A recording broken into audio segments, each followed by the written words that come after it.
Hello, student. Today we are going to study your plus 3 first year political science honors paper 1. In paper 1, the constitutional government and democracy in India and its syllabus.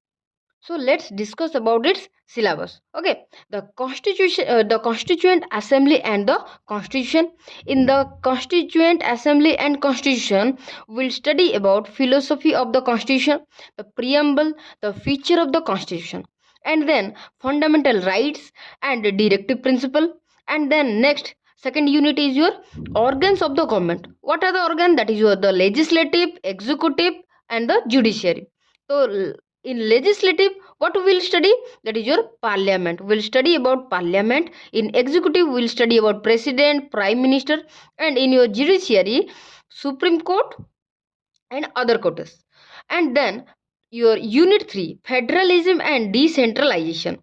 Federalism, division of power, emergency provisions, 5th and 6th schedule, and then panchayat raj and municipalities.